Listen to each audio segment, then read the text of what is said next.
What's up, guys? Welcome to the first recap video. We're recapping UFC Fight Night, Walker versus Hill. Obviously, switching up the format a little bit. Wanted to spend a little more time going in depth on some of the fights that happened on the previous event. Just go over some of the fights, go over some of the bets and the picks. Without having to feel a little rushed, because I usually put these at the beginning of my my breakdown videos.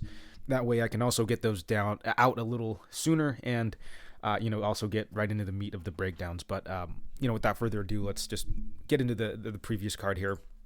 Kicking off the night, we had Mario Batista going up against a short notice Jay Perrin. I don't think I broke down this fight in the last breakdown video. I think Taha dropped out like a day or two after I had uploaded the video, but so this fight kind of goes hand in hand with the next one that's on the card as well. Jonathan Pierce, Christian Rodriguez. So I'll kind of go over both of them at the same time. Both of them going up against guys who are coming in short notice. Guys who, aren't necessarily bad fighters, but they're going up against, fighters who have good cardio, good output. And honestly, I just felt we're a little outmatched in both fights, right? In the Perrin fight, he's going up against a really good striker, a volume striker in Batista, very tough. And with Rodriguez, he's going up against Pierce, who's a really good grappler, wrestler, who's got good cardio and volume and can just smother opponents. So I felt both guys were a bit up against it, especially on short notice. It was going to be a tough fight, for both guys. Rodriguez definitely looked much better out of the two. He gave a much better account of himself, all things considered, moving up a weight class against a very just smothering grappler in Pierce. I ended up parlaying both guys. I think not in the same parlay, but in separate parlays, because I believe I parlayed Pierce earlier because his opponent dropped out earlier, and then Perrin came in a couple days later. So I ended up parlaying these guys in separate parlays. But, in these situations, I feel, you kind of have to take advantage of. Again, both of these guys stepping up short notice, not exactly terrible fighters, but I think they had, pretty tough matchups ahead of them. And usually when you do have these, short notice, fill-ins, you do have to take advantage. Obviously, you don't want to just blind bet some of these guys, because, sometimes these guys coming in short notice can be potentially, good fighters, dangerous fighters even. But I just felt, Pierce, Batista, very solid fighters going up against guys who I think they matched up pretty well stylistically, regardless of whether or not they're coming in short notice. And I think in these past few weeks, even months, a lot of these guys coming in short notice have not really given the best account of themselves. I don't have the exact stats, but I feel a lot of these guys that have been coming in short notice, especially like a week or so in, have not had a ton of success. So I felt both of those guys, pretty good spots, ended up parlaying them, and both legs cashed, obviously. So moving into the third fight of the night, we had Chad and Helliger, Jesse Strader. I picked Strader here, and I bet him also. I think it was just like a half unit bet, but I felt that it should have been a pretty close fight. Skill for skill, I don't know if there's a big like skill gap between the two. Obviously, what ended up happening was I think Strader won the first round and then dropped the second round because of the knockdown. But Strader, I think, gave a decent account of himself. He kept it competitive, outside of the knockdown. But obviously, the issue really is just going to be the chin of Strader, right? Like, the guy's been knocked down in all three of his losses. And, this early in his career, getting knocked out this many times, I think is not a good sign for the remainder of his career. I just don't know if he's going to be able to cut it, at the higher level. I don't even know if he's going to be able to cut it once he starts fighting just higher level regional guys either. So pretty rough outlook for Strader going forward. I don't know if he'll get another UFC fight, but, again, even on the regionals, it's probably going to be pretty tough for him, because I just don't know if the chin's going to hold up, especially this early in his career. It's kind of fallen apart. And, that does seem to be a theme for this card. A lot of these guys, chins, kind of letting them down. And, I think this is a perfect segue into the next fight, or actually not the next fight, the fight after this. So, we'll skip a fight and then we'll come back. But Chas Skelly, Mark Striegel. So here's another fight where, the chin of Striegel just let him down. I did say last week that Striegel does look like he might have some chin issues, right? He's been hurt, I think, on the regionals. And then, he comes in against Umar Nurmagomedov and gets starched pretty early. Of course, I was willing to overlook that a little bit, but I do think the concerns were there potentially, and I felt that in this fight it probably wouldn't have mattered too much. Skelly not known for his power or his striking, so the knockout did catch me a little bit by surprise, but the elbow I think that Skelly landed was pretty clean, and regardless, Skelly I think had Striegel just covered in a lot of areas. I did bet Striegel. I thought that he'd be able to use his grappling and wrestling a little more effectively, but Skelly was able to beat him there, and I think I did take a small poke on Skelly to win by submission in round 2 and round 3, because I do feel that Striegel is someone who will slow down a bit, and in a grappling heavy fight, I thought that he would slow down potentially, and we could see Skelly snap up a submission, but of course he catches him and ends up putting him out in that second round. Solid retirement fight for Skelly. A lot of the time we see these guys on their retirement fights, they don't look the best, and a lot of the times they end up losing, but this is the one time it did work out for him. So overall, kind of happy to see him just right off into the sunset with the W there. But going back to a fight that I had just skipped over was Diana Belbita, Gloria De Paula. Didn't end up having any sort of action on this fight. I did pick Belbita to win, but I did say this was going to be a pretty close fight, pretty back and forth. I did favor Belbita at distance and De Paula in the clinch, and that's kind of how it played out, honestly. We saw Belbita have a bit of success at distance. She was throwing a little more, but De Paula did do a decent job of defending. She had her guard up, so a lot of those shots were glancing. I don't know if too many of them, caught De Paula clean, but I do think Belbita had the higher work rate, but De Paula, she'd had a bit more control time in the clinch, and she did land some pretty nice strikes in the clinch as well, so overall, I think I did have De Paula, or I did score it for De Paula there. I think she did edge out Belbita there, but it was a pretty close fight, and honestly wasn't that bad. I did say this fight was going to be a pretty fun fight. Both fighters going to look to strike in there, and both did bring it. Both of them came to throw down, and it was a pretty exciting fight all around. So not a bad fight for women's MMA. But we move along here. Jessica Rose Clark, Stephanie Egger. So I did parlay the over in this fight, I believe over 2.5. I thought there'd just be a little more clinch work, a lot of just wrestling and grappling, just a very grindy, sloppy, slow-paced sort of fight. I felt that on the Clark end, Clark doesn't really have a ton of finishing upside. I know she finished Alpar, but Alpar, not really a great fighter, and when it comes down to it, Clark is someone who will fight pretty safe and kind of coast, honestly, but I did not expect Egger to just kind of handle Rose Clark on the ground in the clinch. I thought they'd be pretty evenly matched in terms of like the physicality and the skill, but when they sized up in there, Egger was, I think, very visibly the much bigger fighter in there.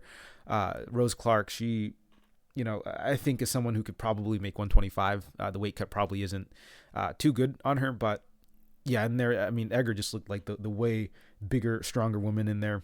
And I don't know if Clark had the best game plan either, just going to tie up in the clinch with Egger, who is, a very solid judo player. So, but I don't know. I didn't even expect Clark to just get submitted so easily by Egger on the ground either. But great look for Egger here. 2 fights in a row she's gotten to finish at the UFC level. She could be a pretty fun fighter to watch. The only thing is the 135 division is pretty devoid. So, it's going to be hard to properly match her up. But, going forward, I do think that she could probably get a few more finishes, especially against some of these lower level women fighters in this division. But yeah, overall, not a great read on this fight.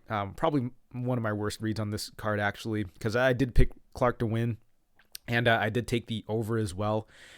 So obviously, the first leg of that parlay didn't cash, but neither did the second, which I'll go over in a little bit here.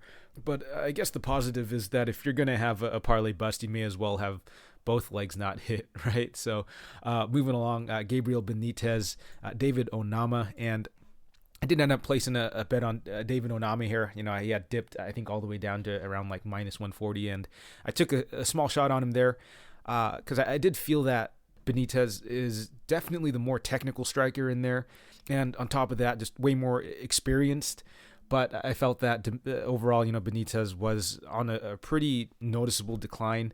He's on his way out, and at the end of the day, Benitez is just a gatekeeper level fighter, in my opinion. And Onama being a striker as well, I think kind of played into the strengths of Benitez in this fight. But overall, I think this fight was really interesting because it kind of showed both of the angles that people really like to play when it comes to MMA betting, right? One angle being, playing the experienced veteran in there at dog odds, compared to, looking to fade a guy who's, on his way out, taking the younger, more athletic fighter in there. And, we kind of saw both sides of the coin because early in the fight, it looked like Benitez was on his way to either knocking out Onama or winning a very dominant decision, right? Because, he just looked sharp. He was landing pretty much at will on Onama. I think he had Onama hurt early. I don't know if, there was actually an eye poke or if he just had a very clean punch to the eye or something, but he had Onama hurt. The leg kicks were starting to affect Onama, but what ended up taking over was really the toughness and the durability of Onama, and the fact that Onama would just continue to move forward and pressure Benitez. And of course, Onama does have pretty freakish power as well, so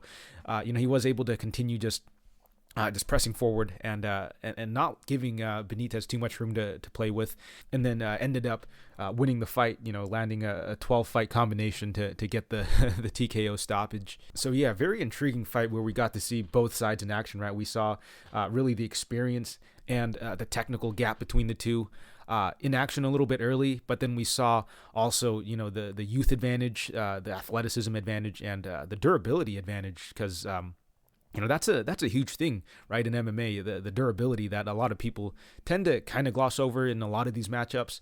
Onama, it showed, phenomenal durability in that fight, was able to fight through a lot of punishment. And, he did the same in the Mason Jones fight because, there was a lot of grappling in that fight, but Mason Jones was landing some pretty heavy shots on Onama as well. And Mason Jones is a pretty big 155er, and Onama coming in short notice, showing very good cardio, but also showing very good durability in that fight. And it came through in this fight. He was able to eat some of the best shots from Benitez and eventually land some pretty heavy shots of his own. So overall, pretty good look on Onama's part.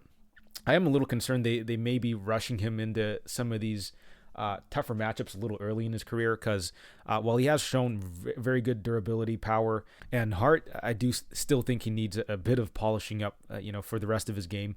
I think his striking is solid, but I do think he needs to tighten it up a little bit, work on his defense a little more as well.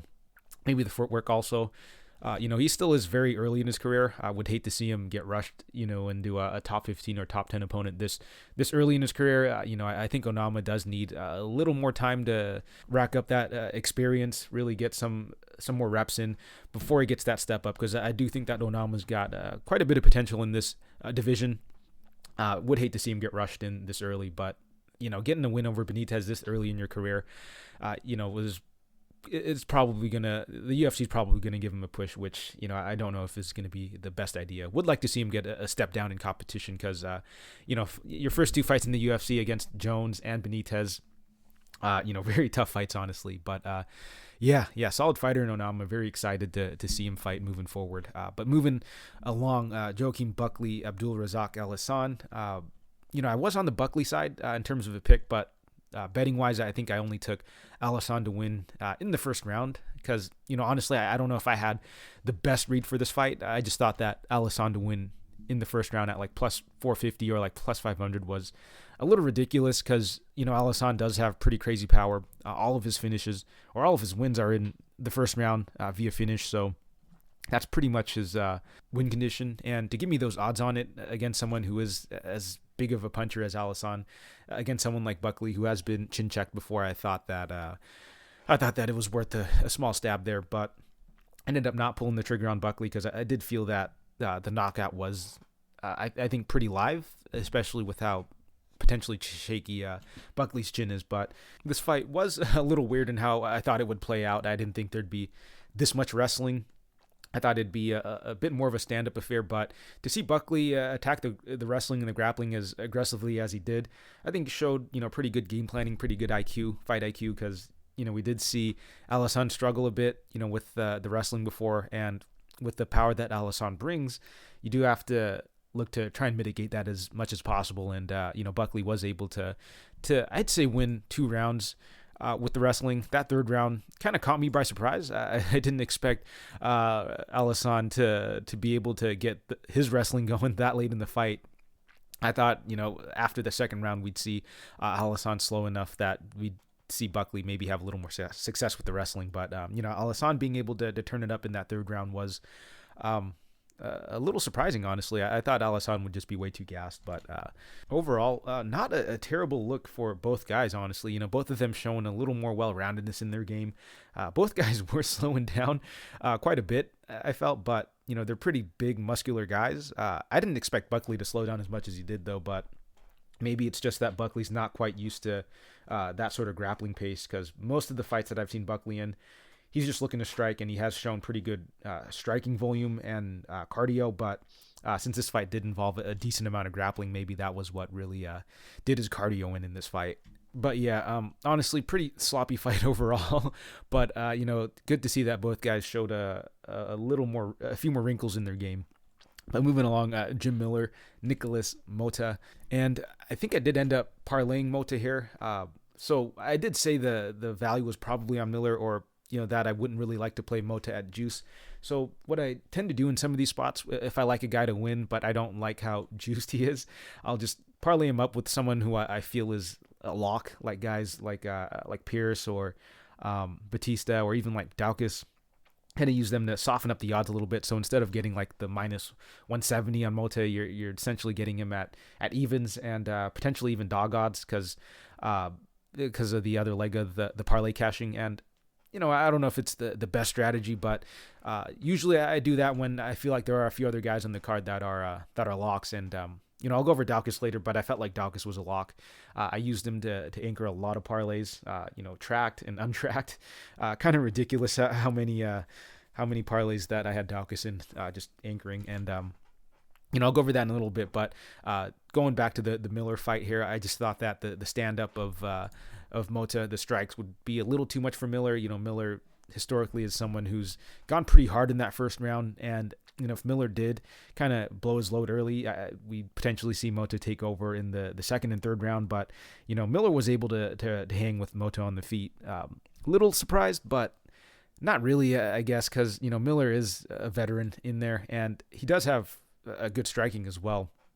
I just thought that he would slow down a bit more after that first round, but him not having to aggressively go to the grappling, I think really allowed him to pace himself a lot better, not exert himself too much, and he just put on a vet lesson there, because Mota, he looked good on his Contender Series fight, but you do have to understand it was against lower level guys. Miller is a big step up in competition, and honestly, Mota, I think, kind of just froze up a bit in there. Miller was just a little too much on the feet for him, and Miller was eventually able to find the knockout. So good on Miller pulling off the upset once again against a very young fighter, young prospect. But bets I had for this fight, so yeah, I did sprinkle Miller to win in round 1, and I also took the under 2.5 as well. I just thought that most of Miller's equity would probably be in round 1, and if he wasn't able to get Mota out of there, maybe we see Mota potentially get a stoppage in the second or third. But Miller was able to come through with that second round knockout, cash the under. Miller did get a second round knockout in his last fight as well. So Miller coming through here, showing that he still got it, still very tough, very savvy veteran in there. And honestly, pretty disappointing showing on Mota's part. I think they're going to have to give him a step down in competition, let him slow cook a little bit, because I do think the guy's got a bit of potential, but he definitely looked a little lost in there against a very savvy vet in Miller. But, you do have to understand, Miller's got 50 fights now, 50 pro fights. So, tough debut for Mota. Hope he bounces back in his next fight. But moving along, Parker Porter, Ellen Badeau. So, this was the second leg of the parlay that did not cash. It was the under I took on this fight. I thought that with how Badeau has fought, we'd see the cardio of Porter take over, and that definitely was a factor, but it just wasn't enough for Porter to get the finish. We did see Badeau slow down after that first round. We saw Porter have a little bit of success in the wrestling and the grappling, but it looks like maybe the athleticism of Porter is just not quite enough to get it done, because it definitely looked like he's had the better cardio and the output going into the second and third round, but he just wasn't able to really capitalize, wasn't able to find the finish, because there were a few moments where, Porter had Badeau mounted. He had him down on the ground, and, he tried locking in a few submission attempts, which, I had also taken, Porter to win by submission. He does have a few submissions on his record here. He does like to attack the Kimura, the Americana. But the thing was, Porter did spend a lot of energy having to take down a big guy in Badeau, and maybe he just wasn't able to really convert the submission because, he was a little tired himself. On top of that, Badeau's a pretty strong guy. He was able to defend the submission attempts moderately well. I don't think that Badeau's got the best submission defense, but he was able to kind of just muscle his way out of some of those attempts. And if you've rolled before, you've rolled with maybe some stronger guys or even some of the ladies in the classes, and you're able to kind of resist a lot of the submission attempts just through pure strength, right? Like, I'm not a very big guy, and I'm only like a blue belt, so I'm not super high level, in jiu-jitsu, but even against some of like the purple belts and the brown belts, I've rolled with that are smaller than me. They're not able to lock in the submission just because I'm able to kind of just muscle my way out of it. And I think we kind of saw that here a little bit against Badeau. Porter, I think, is the better fighter all around, but I think there's just not enough athleticism there. Porter's an absolute dog in there, but imagine if he had. Imagine if he was just a little bit stronger, right? We'd see the takedowns come a little easier. He'd probably be able to lock in the submission a little easier, hold certain positions a little better if, he was just maybe a little bit stronger in there. But at the end of the day, he was able to get it done, just not enough to get the finish here, which was a little unfortunate, but not too bad because, the other leg of our parlay didn't cash either. So it wouldn't have mattered too much. Would have been nice to cash the round 2 or round 3 prop on Porter, but it is what it is. Was only like a 0.2 unit loss on those round props. But moving along, Kyle Daukaus, Jamie Pickett. So this was the fight I had the biggest play on. Kyle Daukaus, I just really liked him to win in the spot. Overall, I just thought he was the much better fighter all around. Better striker, better grappler, better wrestler. And, it kind of showed here. Daukaus was able to kind of just muscle Pickett down to the ground. Had a lot of success with the grappling. And, of course, we had that last second tap from Pickett. Supposedly he was about to bite his tongue off or something, so he needed to tap. But yeah, I mean, even if he didn't tap at that last second, I think Kyle Daukaus would have gotten the submission come that second or third round. Daukaus was more or less just having his way with Pickett in the grappling exchanges. And I think it was very clear from the get-go that Daukaus was just the better grappler in there. So yeah, that bet cashed pretty easily. The Daukaus by submission prop cashed as well. But yeah, honestly, I just don't think that Pickett's UFC caliber. I just did not see him winning this fight really anywhere. And yeah, like I said before, I had Daukaus anchoring so many parlays, wasn't even funny. If Daukaus had somehow lost that, if he had somehow injured himself, or if he gassed himself out in that first round and somehow lost his fight, I'd have lost a pretty significant portion of my bankroll. But fortunately, he came through in a spot that I really liked him in. And overall, I do like Daukaus as a fighter, and I have been pretty high on him, since his UFC debut. And, pretty hot take here, but I do think he's overall the more well-rounded fighter than his brother potentially.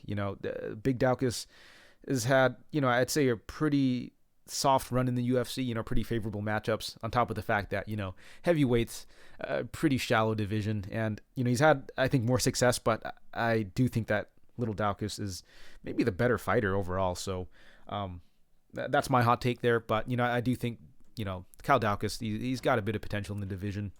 This was a good coming out fight for him. Granted, it was against Jamie Pickett, but, I think that this is a good jumping off spot, really good way to really get the train rolling on him, hopefully. But moving along, in the last fight, we had Johnny Walker, Jamal Hill. And this was the fight that really helped me solidify having a small winning night overall. So yeah, I had Hill here in a parlay, and then I also parlayed the under in this fight. So like I said before, I didn't like how big of a favorite Hill was, but I did end up parlaying him, softening up the odds a little bit. Like I said before, ended up getting him at pretty much near evens with someone else on the card who I thought was a lock to win. And then I also took the under as well. So I guess the reasoning for that really was just that I just didn't see too many paths to victory here for Walker. Of course he's a dangerous fighter. He could potentially knock anyone out in the division, but you just rewatch some of his early knockouts. They're pretty meme-like finishes. I don't know if he's going to be pulling off one of these, these meme spinning back fists, elbows in the clinch sort of shots against Hill. Hill, I think, is a really solid fighter. He's got pretty solid fight IQ as well. I just didn't see Walker pulling off a meme KO here. So the other, I guess, path to victory potentially for Walker would just be if he was able to outpoint Hill. And yeah, I didn't really see that happening either, man. He was barely able to outpoint Santos in a fight where, Santos was content to just stand back and fight at distance and just play that very low pace sort of fight. And, Santos, he's someone who is a little later in his career, and I felt that he took the safe route there, was content to just fight at distance and fight in a very low pace fight. And I just did not think that Hill was going to oblige Walker in that sort of fight. Like, I didn't think that Hill was just going to sit back and let Walker just kick at him and kind of pick at him for 25 minutes. I felt that after a certain point, Walker or Hill would just move forward and just look to throw down. He wasn't just going to let Walker tee off on him at distance. So, if that happened, I felt that they would eventually just meet in the middle. We potentially see someone knocked out, which is why I took the under 2.5, kind of as insurance, right? Like, either we see Walker just land a big shot on Hill and put him out, or we see Hill land a big one and put him out. I was definitely leaning more so on the Hill side. So, took Hill and also took the under in that fight. Both of those cashed. We saw Hill get that early knockout. But part of the reason I didn't take the under 1.5 was because, in a 5-rounder that it does get a little dicey there. We may see both guys start a little slow, especially being a 5-rounder. Usually, sometimes you see guys look to pace themselves in that first round, get their reads in, get the timing down before really starting to ramp it up, either later in the first round or early in that second round. And, 1.5 gets a little dicey in that regards, but, fortunately it didn't have to go there. Hill able to find the chin of Walker early, and kind of how I suspected, right? Walker, was kind of getting off on some of his kicks early, but, Hill wasn't just going to stand there. He eventually just decided to move forward and throw down with Walker and find the chin, knock him out in one of the most comical looking knockouts in recent memory. But yeah, Hill looking like a very solid prospect right now, very quick hands, very dangerous striker in there. Not sure what we're going to do with Walker moving forward because, the chin is just way too big of a liability here for him, especially at light heavyweight. People are going to talk about his defense or his camps and stuff, but I don't know if it's going to make much of a difference here. When you're getting knocked out this frequently, when you're getting hurt this much, it's just tough for him to see him win, too many fights here. He's going to have to go in there and just starch guys early, or he's going to completely have to change his game plan up. So really don't see much of a future for Walker. He's probably going to have to beat up on some lower level guys, but, him having the chin that he does at this stage in his career, I don't know if he's going to be able to hang with guys in the top 15 or even top 20. But yeah, that's going to do it for this card. Decent card overall, I guess. Was able to come out away with about a couple units, so happy that did come out profitable. Looking to keep that rolling for the next card. It's kind of tough, honestly, with some of these lower level fights on the card, and a lot of these fights, falling through, and some of these fighters not even really having that much tape. But looking to find some good spots on these cards and hopefully continue to cash. So that'll do it for this one. Kind of like this format. Don't have to feel like I'm rushing through some of these recaps. So, gonna wrap it up here. Hope you guys enjoyed it. Hope you guys like this format a little better. Hope you guys cash your bets, and I'll catch you guys next time.